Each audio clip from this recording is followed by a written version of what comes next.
ओम अज्ञानतिमिरान्धस्य ज्ञानाञ्जनशलाकया चक्षुरुन्मीलितं येन तस्मै श्रीगुरवे नमः। ओम विष्णुपदाय कृष्णपृष्ठाय भूतले श्रीमती जयपतिप्रसन्ने नमो आचार्यपदाय कृपपदाय गौरपतदामोदाय नमः।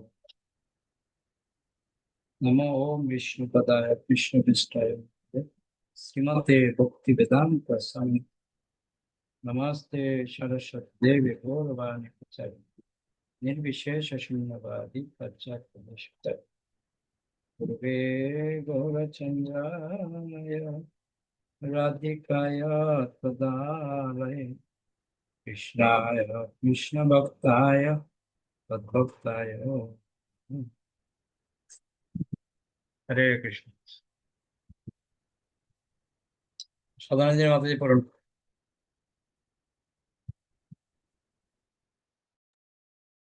হরে কৃষ্ণ প্রভু প্রণাম। কোথা থেকে পড়বো প্রভু? কৃষ্ণ প্রেম হচ্ছে জীবনের সর্বশ্রেষ্ঠ প্রাপ্তি, ওখান থেকে পড়বো? হ্যাঁ হ্যাঁ।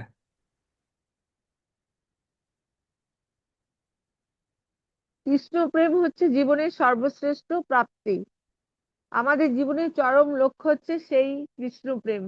এইটি হচ্ছে শ্রী চৈতন্য মহাপ্রভুর শিক্ষা। এটিকে আদরের সঙ্গে গ্রহণ করতে হবে, অন্য কিছু নয়।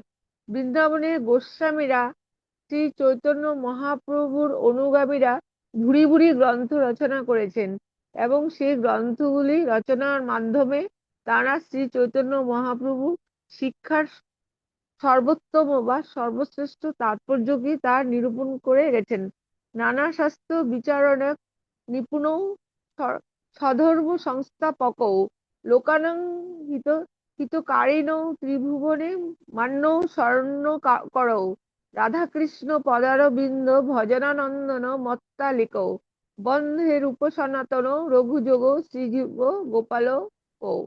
নানা শাস্ত্র বিচার করে গোস্বামীগণ শ্রী চৈতন্য মহাপ্রভুর প্রভুর যে মত সেটি প্রতিষ্ঠা করে গেছেন। মহাপ্রভু নিজে কিছু লিখে যাননি, তিনি মুখে মুখে শিক্ষা দিয়েছেন এবং তার যে শিক্ষা সেটি হচ্ছে আধ্যাত্মিক জীবনের সারাটি সার। শ্রী চৈতন্য মহাপ্রভুর শিক্ষাটি যে প্রকৃত সনাতন ধর্ম সেটি স্বরগোস্বামীগণ প্রতিষ্ঠা করে গেছেন জগতের মানুষদের হিত সাধনের জন্য। সেজন্য তারা ত্রিভুবনে বরণীয় এবং স্মরণীয়। ত্রিভুবন তাদের মান্য করেন এবং তাদের শরণাগত হন। আমি বারবার সেই শ্রীরূপ সনাতন, রঘুনাথ ভট্ট, গোপাল ভট্ট, রঘুনাথ দাস ও শ্রীজীব গোস্বামীদিগের বন্দনা করি।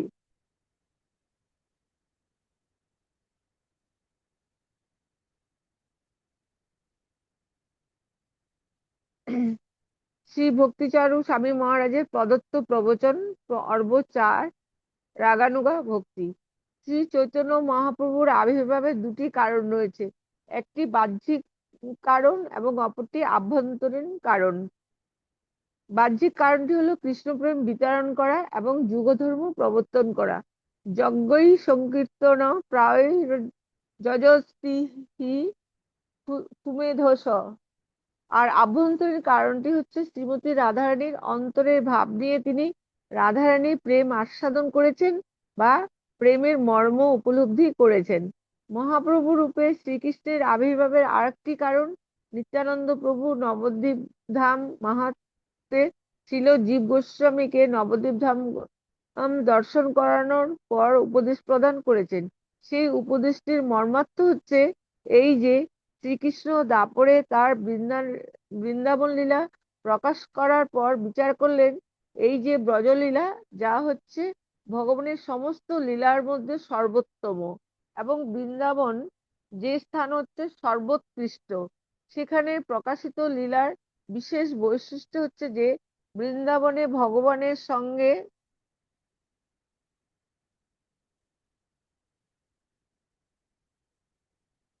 তিনটি বিশেষ বৃন্দাবনে ভগবানের সঙ্গে ভক্তের যে সম্পর্ক সেটি তিনটি বিশেষ রসের উপরে লীলাটি প্রতিষ্ঠিত।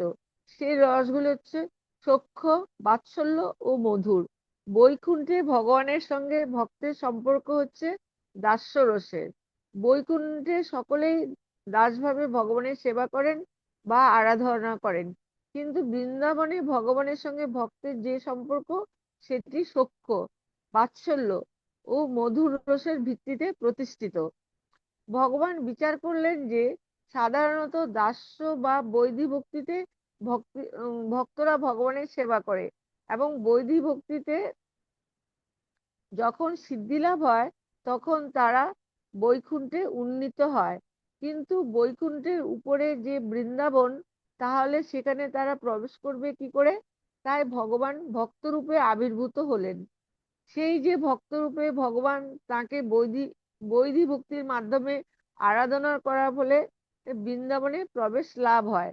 শ্রী চৈতন্য মহাপ্রভু রূপে ভগবান এলেন বৃন্দাবনের দ্বারটি সকলের জন্য খুলে দেওয়ার জন্য। ভগবান বৃন্দাবন লীলা প্রকাশ করার পর ভাবলেন যে জীব সেই লীলায় প্রবেশ করবে কি করে? প্রবেশের সেই পথটি হলো ভক্তরূপী ভগবানকে বৈধী ভক্তির মাধ্যমে বা দাস্যভাবে তার সেবা করার মাধ্যমে বৃন্দাবনের সখ্য, বাৎসল্য অথবা মধুর রসে সেবার অধিকার লাভ।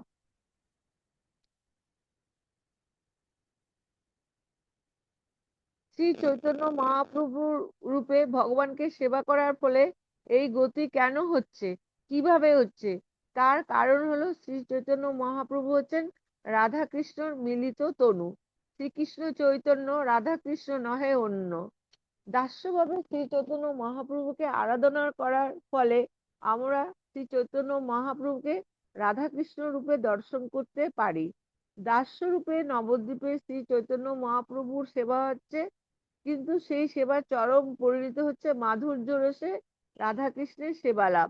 এইভাবে শ্রী চৈতন্য মহাপ্রভু জীবদের কৃপা করেছেন। ওকে ওকে বৃন্দাবনে ওকে। হরে কৃষ্ণ, প্রভু প্রণাম। রাধা হরিমণি মাতাজি পড়ুন।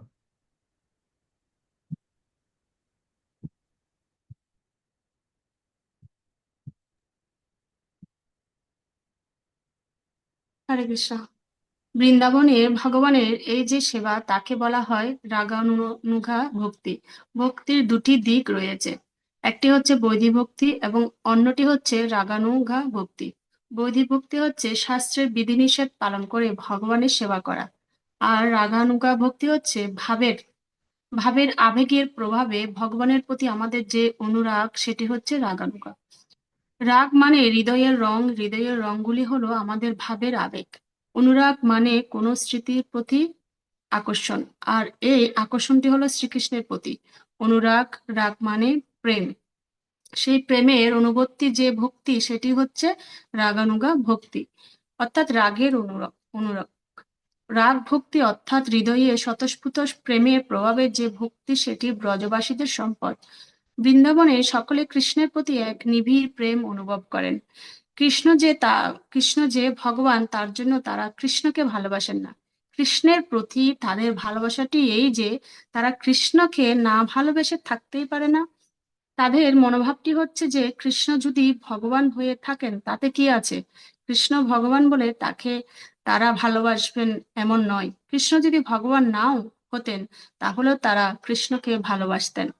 এটি হচ্ছে ব্রজবাসীদের মনোভাব। আর একটি দৃষ্টান্ত হলো, রাসস্থলী থেকে শ্রীকৃষ্ণ যখন চলে গেলেন, তখন ব্রজগোপিনীরা বৃন্দাবনে বনে কৃষ্ণকে খুঁজছেন, আর কৃষ্ণ বনপথে এক জায়গায় এক চতুর্ভুজ নারায়ণ রূপে ধারণ করে দাঁড়িয়ে আছেন।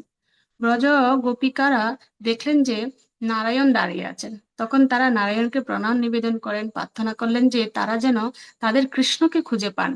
ব্রজগোপিকারা জানতেন না যে নারায়ণ হচ্ছে ভগবান, কিন্তু নারায়ণের প্রতি তারা তারা আসক্ত ছিলেন না, তারা কৃষ্ণের প্রতি আসক্ত ছিল। কিন্তু কৃষ্ণ যে ভগবান সেটা তারা জানতেন না, তারা ভুলে গেছেন। তখন তারা যখন নারায়ণকে দেখেন, তখন তারা নারায়ণকে চান না, তারা নারায়ণের আশীর্বাদ চান, এই যে তারা যেন কৃষ্ণকে খুঁজে পান। এই হচ্ছে বৈদিক ভক্তি ও রাগানুগা ভক্তির পার্থক্য। যারা বৈদিক ভক্তি আরাধনা করছেন তারা নারায়ণকে দেখে আনন্দে আত্মহারা হয়ে যাবেন। তারা মনে করবেন তাদের সারা জীবনের সাধনা চরম সিদ্ধি লাভ হলো, কিন্তু ব্রজগোপিকারা নারায়ণকে দেখে প্রণাম জানিয়ে চলে গেছেন। সেটি হচ্ছে ব্রজবাসীদের কৃষ্ণ প্রেমের মাহাত্ম্য। অন্য গোপিকারা যখন এলেন তখন স্বয়ং কৃষ্ণই নারায়ণ রূপ ধারণ করে রয়েছেন, কিন্তু যখন স্বয়ং রাধারানী এলেন তখন কৃষ্ণ আর নিজের রূপ লুকিয়ে রাখতে পারলেন না। তখন চতুর্ভুজ নারায়ণ রূপ থেকে ত্রিভুজ কৃষ্ণ রূপ ধারণ করলেন। রাধারানীর প্রতি কৃষ্ণের প্রেম এত ঐকান্তিক যে কৃষ্ণ রাধারানীর কাছে তার স্বরূপ লুকাতে পারেন না। শ্রী চৈতন্য মহাপ্রভু যে মহিমা সেটা এইভাবে আমরা উপলব্ধি করতে পারি। তাই বলা হয়েছে ব্রহ্মারও দুর্লভ প্রেম সর্বখারে যাচে। ব্রহ্মা বৈদিক ভক্তির অনুশীলন করেছেন দাস্য ভক্তি, কিন্তু এই যে সখ্য বাৎসল্য মধুর ভক্তি, সেই ভক্তিতে সাধারণত ব্রহ্মা ও প্রবেশের অধিকার নেই। কিন্তু শ্রী চৈতন্য মহাপ্রভু লীলায় ব্রহ্মা হরিদাস ঠাকুর রূপে প্রবেশ অধিকার পেলেন। তাহলে দেখা যাচ্ছে যে মহাপ্রভু লীলার ব্রহ্মার এই ভক্তি পেয়েছেন, কিন্তু তার আগে ব্রহ্মা তা পাননি। কৃষ্ণের কৃষ্ণের বৃন্দাবন লীলায় দর্শন করেছেন ব্রহ্মা, কিন্তু কৃষ্ণকে চিনতে পারেননি, আর তাই তিনি কৃষ্ণের গোবৎস ও গোপবালকদের হরণ করে শ্রীকৃষ্ণের চরণে অপরাধ করলেন। তারপর অপরাধ করার ফলে তিনি অন্তরে ব্যথিত হয়েছেন যে হায় হায়, আমি এ কি করলাম, আমার প্রভুকে এইভাবে আমি পরীক্ষা করতে গেলাম। দেবাদিদেব মহাদেবও এই ভক্তিতে প্রবেশ করতে পারছেন না। বৃন্দাবনে প্রবেশ করতে পারছেন না, যখন প্রবেশ করছেন তখন ঠিক বৃন্দাবনে প্রবেশ করছে না। তিনি গোপেশ্বর মহাদেব রূপে রাসলীলায় ধার আগলে আছেন, ঠিক রাসের রাসলীলাতে প্রবেশ করতে পারছেন না। লক্ষ্মী দেবীও রাসলীলা প্রবেশ করতে পারছেন না। তখন লক্ষ্মী দেবীও কৃষ্ণের বৃন্দাবনে রাসলীলা দর্শন করতে চাইলেন। তখন নারায়ণ লক্ষ্মী দেবীকে বললেন, তুমি যদি বৃন্দাবনে রাসলীলায় প্রবেশ করতে চাও তাহলে তোমাকে কোনো ব্রজবাসীর সখীর অনুগত্য হতে হবে। তখন লক্ষ্মী দেবী বললেন, আমি তোমার মহিষী, আমি তো কারো কাছে মাথা নিচু করতে পারবো না। আমি কি করে কারো অনুগত্য হব? তাহলে তো তোমার মর্যাদা ক্ষুণ্ণ হবে।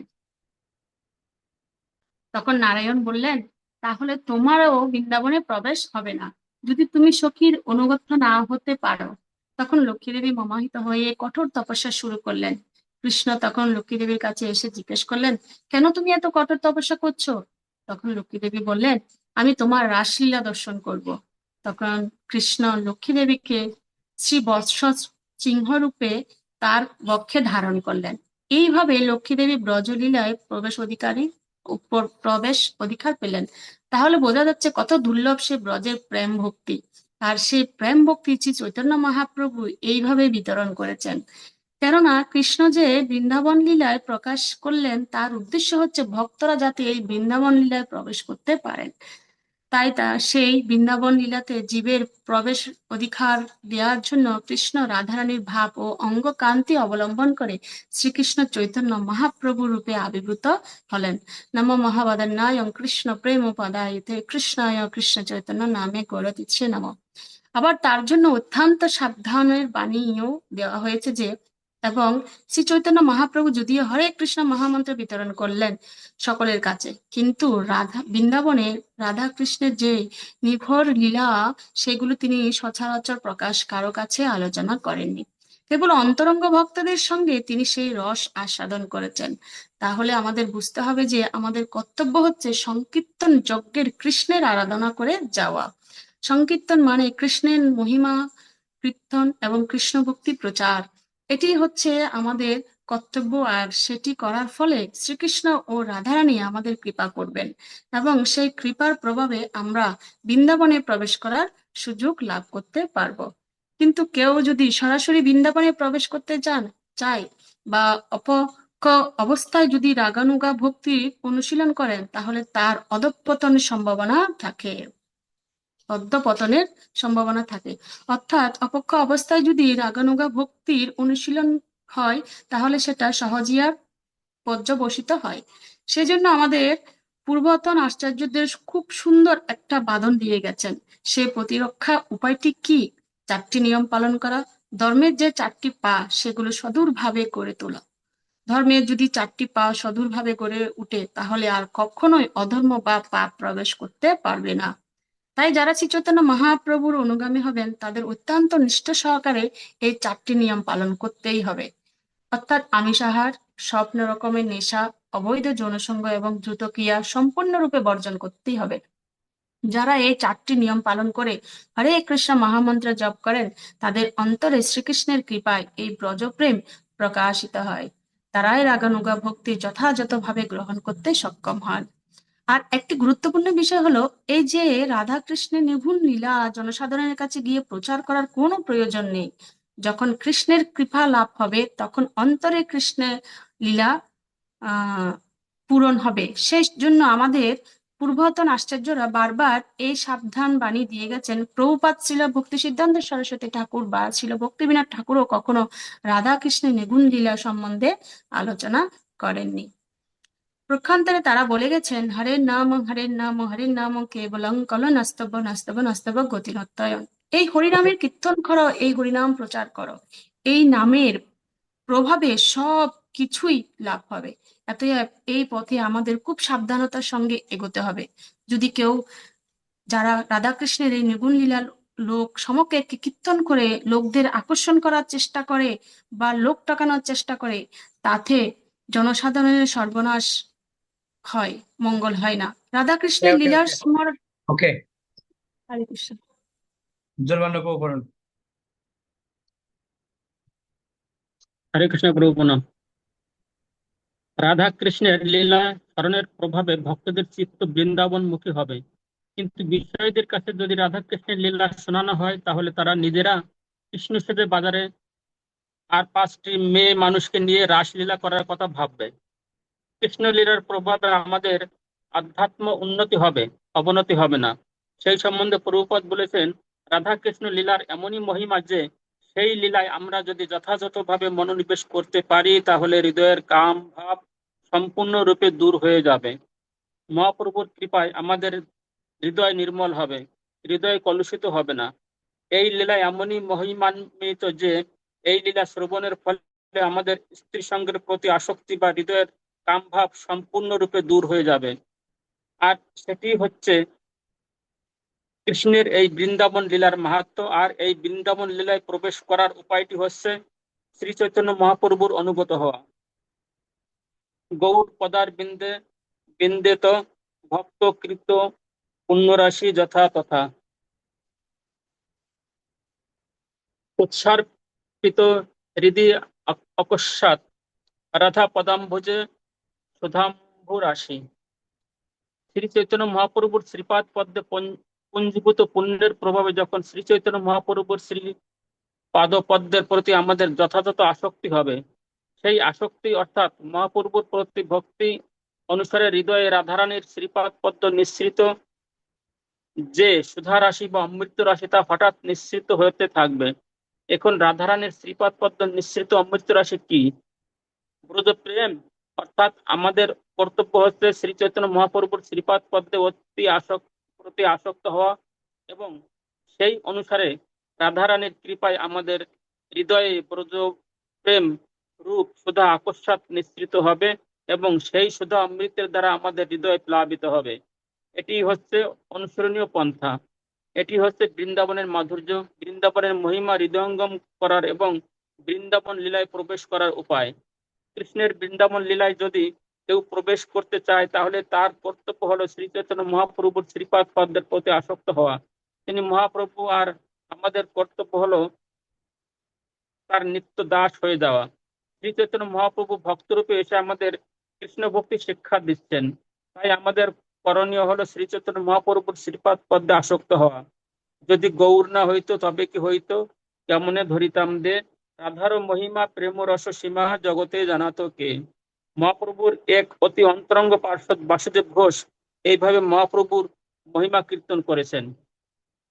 পর্ব 5, ভগবানের শ্রেষ্ঠ ভক্ত কে। শ্রী চৈতন্য মহাপ্রভু একটি বিশেষ সময় অবতীর্ণ হয়েছিলেন। তিনি যখন অবতরণ করেন তখন প্রায় সমস্ত ভারতবর্ষেই মুসলমানদের অধীন ছিল। মুসলমান ভারতবর্ষ দখল করে বৈদিক সনাতন ধর্মাবলম্বী হিন্দুদের উপর ভীষণ অত্যাচার করছিল। তাদের অত্যাচারে হিন্দু ধর্ম বা হিন্দুরা অত্যন্ত বিপর্যস্ত হয়ে পড়েছিল।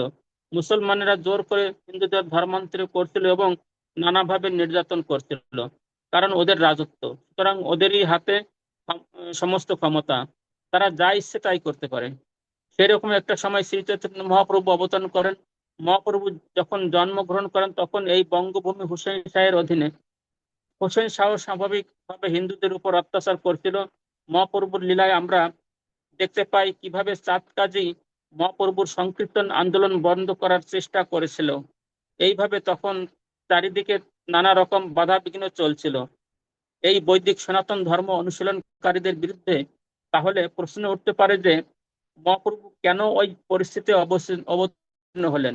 তার কারণ হচ্ছে মহাপ্রভু এইভাবে উত্তীর্ণ হয়ে শিক্ষা দিলেন যে আমাদের কৃষ্ণ ভক্তির প্রচারে আমরা যেন কোনো অবস্থাতেই ভীত বা বিচলিত না হই। একটা প্রচন্ড বিরোধিতা সমন্বিত সময়ে মহাপ্রভু এসে কৃষ্ণ ভক্তি প্রচার করলেন। দ্বিতীয় কথা, শ্রী চৈতন্য মহাপ্রভু তার প্রচার কার্য শুরু করেন তার দীক্ষা গ্রহণের পর থেকেই। তিনি নিজেও কৃষ্ণ প্রেমে উন্মত্ত হয়ে গিয়েছিলেন। ছিল ঈশ্বরপুরী পাদের কাছ থেকে দীক্ষা গ্রহণের পর তিনি শুদ্ধ ভক্তির সমস্ত লক্ষণগুলি প্রকাশ করতে থাকেন। তার দিব্য উন্মাদনা দেখে লোকেরা মনে করেছিল যে নিমাই পণ্ডিত পাগল হয়ে গেছে। আসলে নিমাই পণ্ডিত কৃষ্ণ প্রেমে পাগল হয়েছিল এবং কিছুকাল পরে মহাপ্রভু সন্ন্যাস গ্রহণ করে জগন্নাথ পুরীতে চলে যান। বঙ্গদেশের প্রচার কার্যটি তিনি নিত্যানন্দ প্রভুর উপর অর্পণ করেন। রূপ গোস্বামী এবং সনাতন গোস্বামীকে তিনি উত্তর ভারতে পাঠান। বৃন্দাবনে লুপ্ত তীর্থ উদ্ধার আর শাস্ত্র প্রণয়নের কার্যভার দান করেন। আর তিনি নিজে সারা ভারতবর্ষে ভ্রমণ করে লক্ষ লক্ষ মানুষকে কৃষ্ণ প্রেম প্রদান করেছিলেন। এইভাবে মহাপ্রভু তার প্রচার কার্য শুরু করেন। মহাপ্রভুর বাণী প্রচারে বৃন্দাবনে যে যে গোস্বামীগণ গিয়েছিলেন তাদের দান অতুলনীয়। তারা নানা শাস্ত্র বিচার করে এবং সৎ ধর্ম স্থাপন করেছিলেন। অত্যন্ত নিপুণতার সঙ্গে, অত্যন্ত দক্ষতার সঙ্গে তারা এক সৎ ধর্ম স্থাপন করেছিলেন। সৎ ধর্ম মানে সনাতন ধর্ম বা আত্মার ধর্ম, ভেদ ধর্ম নয়। সেটি আত্মার ধর্মটি হচ্ছে কৃষ্ণ প্রেম। সেই আত্মার ধর্মটি হচ্ছে কৃষ্ণ প্রেম। কৃষ্ণ প্রেম যে আত্মার ধর্ম সেটি গোস্বামীগণ নানা শাস্ত্র বিচার করে প্রতিষ্ঠা করেছেন। এইভাবে শ্রী চৈতন্য মহাপ্রভু গোস্বামীদের দ্বারা তার সংকীর্তন যজ্ঞের শাস্ত্র ভিত্তিক ব্যাখ্যা প্রদান করেন। গোস্বামীদের মধ্যে প্রধান হচ্ছেন ছিল রূপ গোস্বামী ও ছিল সনাতন গোস্বামী। ছিল রূপ গোস্বামী প্রচুর গ্রন্থাবলী রচনা করেছেন। সকল গোস্বামীরাই বহু গ্রন্থ রচনা করেছেন। ছিল রূপ গোস্বামীর রচিত প্রধান প্রধান গ্রন্থগুলি হচ্ছে ভক্তি রসামৃত সিন্ধু, উজ্জ্বল নীলমণি, স্তবমালা, বিদগ্ধ মাধব, ললিত মাধব ইত্যাদি। শ্রীল সনাতন গোস্বামীর প্রধান গ্রন্থগুলি হচ্ছে হরি ভক্তি বিলাস, বৃহৎ ভাগবতামৃত এবং তিনি ভাগবতের বহু টিকা ইত্যাদি রচনা করেছেন। ছিল সনাতন গোস্বামীর যে বৃহৎ ভাগবতামৃত, সেখানে তিনি শ্রীমৎ ভাগবতের প্রকৃত তত্ত্ব বিশ্লেষণ করেছেন। শ্রীমৎ ভাগবতে যে শিক্ষাটি দেওয়া হয়েছে, শ্রীমৎ ভাগবতের মূল যে বিষয়বস্তু, সেই বিষয়বস্তুটি প্রতিষ্ঠা করেছেন ছিল সনাতন গোস্বামী তার বৃহৎ ভাগবতামৃতের মাধ্যমে। ছিল সনাতন গোস্বামীর বৃহৎ ভাগবতামৃতে দুটো বিভাগ আছে, পূর্ব বিভাগ আর উত্তর বিভাগ। পূর্ব মানে প্রথম দিকের আর উত্তর মানে শেষের দিকের। পূর্ব বিভাগে ছিল সনাতন গোস্বামী প্রতিষ্ঠা করেছেন যে শ্রেষ্ঠ ভক্তকে, তিনি ভগবানের শ্রেষ্ঠ ভক্তকে খুঁজছেন। প্রয়াগে ঋষিদের সমাবেশ হয়েছে, সেখানে তিনি বিভিন্ন মুনি ঋষিরা পরস্পরের ভক্তির প্রশংসা করছেন। তখন নারদ মুনি ভাবলেন যে তিনি খুঁজে দেখবেন যে প্রকৃত শ্রেষ্ঠ ভক্তকে।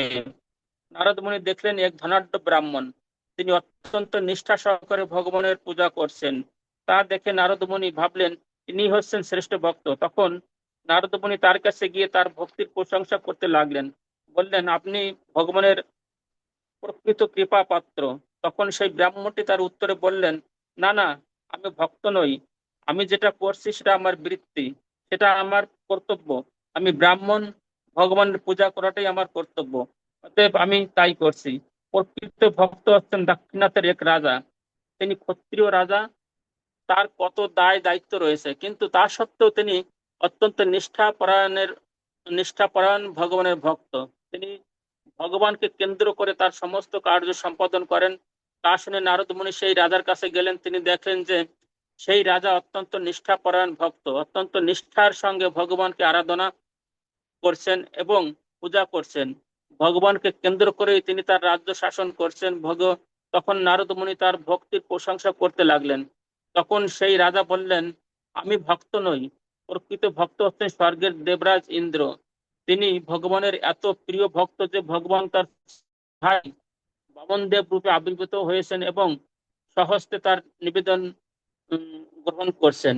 তখন নারদ মুনি এর কাছে গিয়ে তার প্রশংসা করতে লাগলেন। ইন্দ্র বললেন, না না, আমি ভক্ত নই, আমি কত অন্যায় করি, কত ভুল করি, তার ফলে আমি ভগবানের বিরুদ্ধাচরণ করি।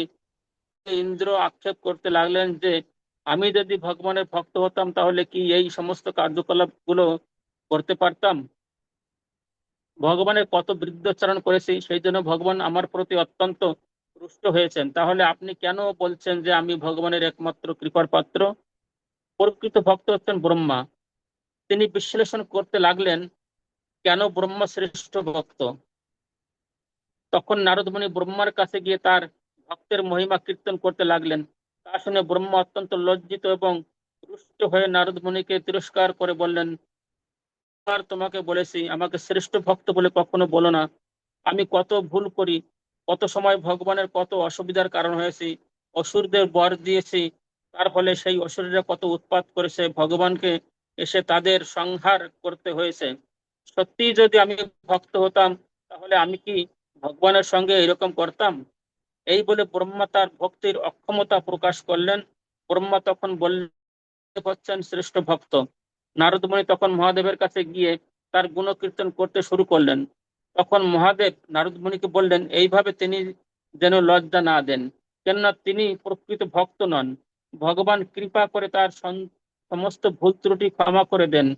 তিনি ভগবানের ভক্ত হওয়া তো দূরের কথা, নানাভাবে ভগবানের অসুবিধার সৃষ্টি করেন। এমনকি তিনি ভগবানের সঙ্গে যুদ্ধ পর্যন্ত করেছেন।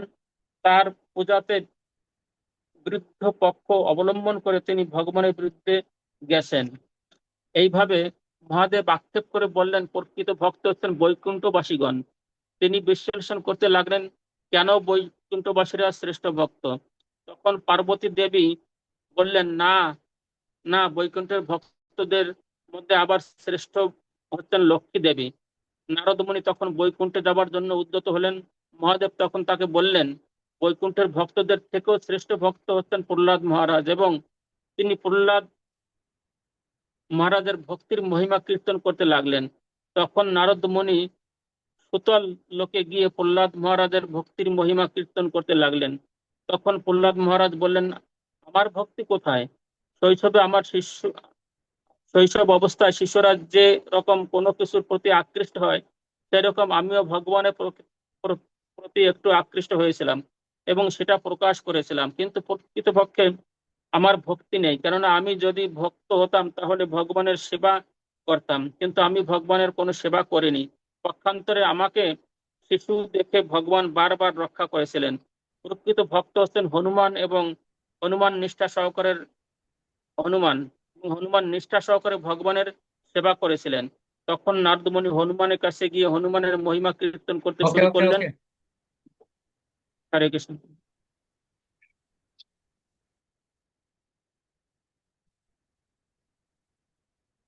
হুম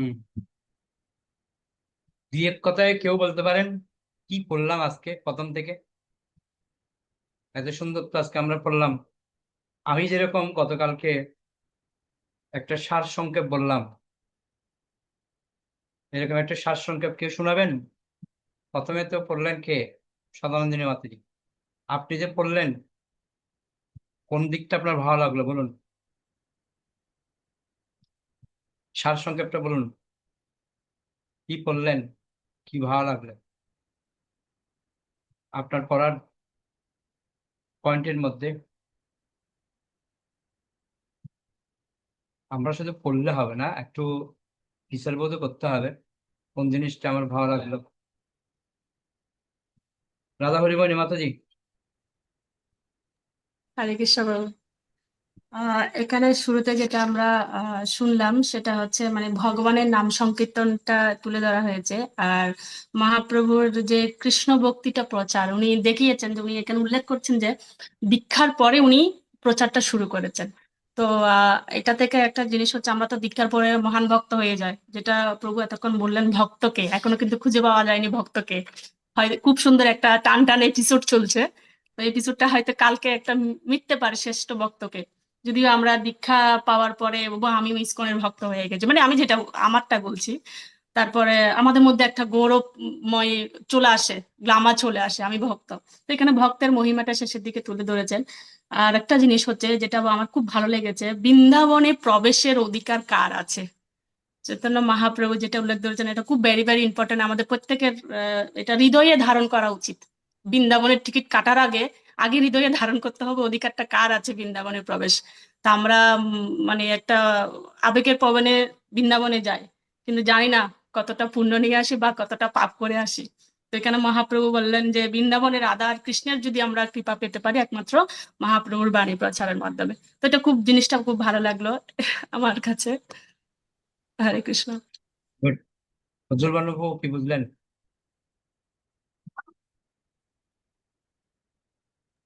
হরে কৃষ্ণ প্রভু প্রণাম। এখানে ভক্তের কথা বলা হয়েছে, আমি যেটুকু পড়লাম, ভক্ত কে, মানে যিনি ভক্ত তিনি নিজেকে ভক্ত বলে স্বীকার করছেন না, তার থেকে আরো বড় ভক্ত আছে এটাই বলছেন। আমার থেকে ও বড় ভক্ত, আমার থেকে ও বড় ভক্ত, ওর থেকে ও বড় ভক্ত, এরকম একটা একজনের পর একজন চাপিয়ে দিচ্ছেন। মানে এখান থেকে আমরা শিক্ষা পাই যে আমরা উম, এখনো ভক্তর কিছুই হতে পারেনি, এটাই। এত বড় বড় ভক্ত যখন বলছে আমি কিছু না, উনি কে? উনি সবকিছু। সেখানে আমরা কে? আমরা তো কিছুই না প্রভু। ওকে, একটা বড় শিক্ষণীয় বিষয়। আমাদেরকে যদি কেউ একটু ভক্ত বলে একটা জয়গান দেয় তো খুব ফুলে যায় আমরা, হা হা, আমাকে ভক্ত বলেছে, তাই না? আর এখানে দেখুন, যে যাকে ভক্ত বলছে বলছে, আমি তো নই, আমার তো সে যোগ্যতা, আমি কত ভুল করছি। তার মানে কেউ নিজেকে ভক্ত বলে স্বীকার করতে চাইছেন। এটা একটা শিক্ষণীয় বিষয়। আর একটা পয়েন্ট হচ্ছে,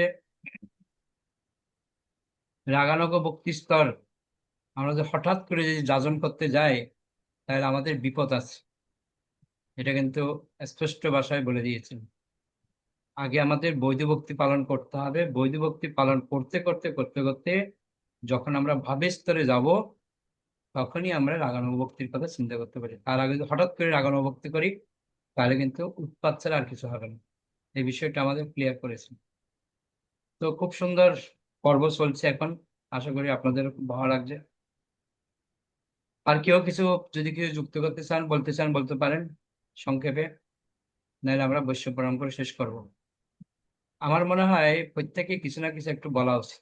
এই যে এত সুন্দর পড়ছেন আপনারা, তাহলে আপনারাও আনন্দ পাবেন এবং বাকিরাও একটা আনন্দ পাবেন। নবু, আমার এই পয়েন্টটা ভালো লেগেছে, সেটা বলতে পারেন, শেয়ার করতে পারেন। ওকে। বৈশ্য প্রণাম। পঞ্চা কল্পতরুভ্যশ্চ কৃপা সিন্ধুভ্যশ্চ পতিতানাং পাবনেভ্যো বৈষ্ণব প্রণাম। জড় বৈশ্য বৃন্দা কি জয়, তাই গৌর প্রণাম। হরে কৃষ্ণ প্রভু, আমি তো বইটা